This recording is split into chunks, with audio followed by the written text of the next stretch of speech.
you know, you get a lot of praise, deservedly, as an investor and as a board member, but I want to begin by talking to you a little bit about your life as a CEO, because people forget that you are a CEO and an enormously successful one.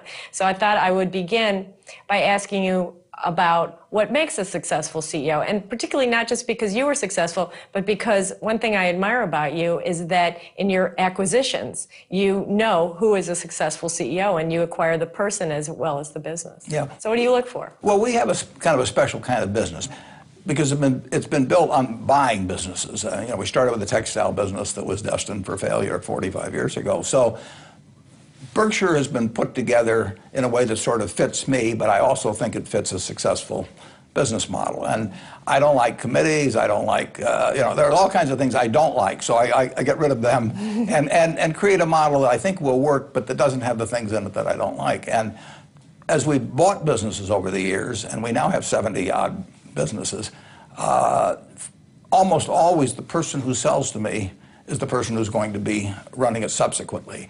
And I'm handing them a lot of money, and they're handing me a stock certificate. And the next morning, they have to forget that they handed me the stock certificate. Basically, they have to still feel they own the business. So when I look at them, I look into their eyes and try and figure out whether they love the money or they love the business. And if everybody likes money, but if they don't love the business, I can't put that into them. If they're going to, and so we have no contracts at Berkshire. You know, we just don't have contracts. We count on people loving the business, and then my job is to make sure that I don't do anything that in effect kills that love of the business. We have CEOs that have never come to Omaha, you know, and we've never had a meeting of them here. It just isn't the way we run. They knew how to run the business before I bought it. They're going to know how to run the business afterwards. Well, that's not something you can tell from the balance sheet. That's something that you can tell from, I guess, the twinkle in their eye. And so that's something that you can only tell really from talking to them. Is that right?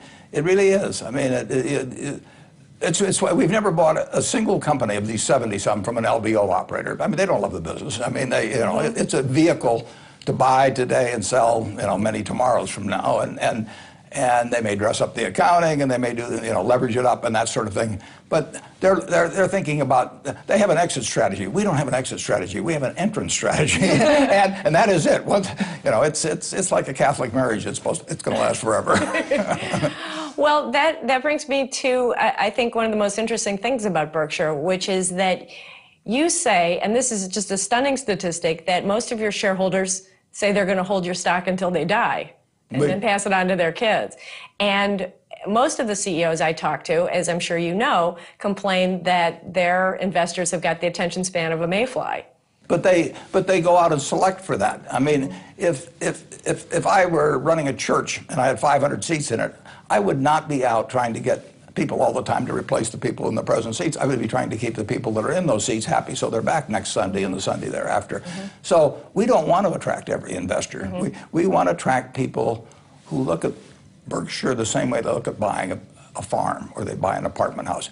When you buy a farm, you don't think I'm going to flip this next week, or that the earnings are going to be up this quarter for the farm, or anything of the sort, or you know, it looks like it's going to rain tomorrow, or any of that sort of thing. You buy it because you expect a certain yield from the property, and you hope you have an honest tenant farmer to run it, and you expect that over time farming productivity will get better because of new fertilizers and that sort of thing.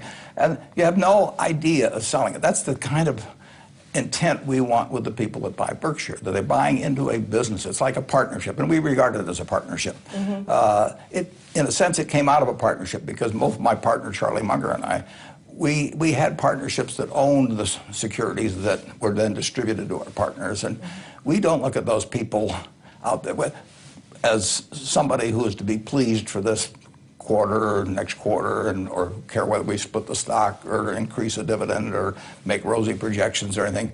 We want them there because they join with us. I've got 99% of my money in Berkshire Hathaway. Charlie has a very, very high percentage. We don't care about getting salaries or options or anything of the sort. We want to do well when our shareholders do well, and I think they sense that.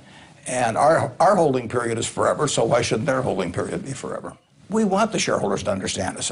We like our shareholders. They don't always like us necessarily. We want them informed. We want them to know our products. But most of all, we want them to know our principles. And you know, we're going to make all kinds of mistakes, but we've got a yardstick of performance on the inside cover of the annual report, and that doesn't change. I mean, it's gone, we've had it there for 45 years or so. They're our partners, and we're going to treat them like that.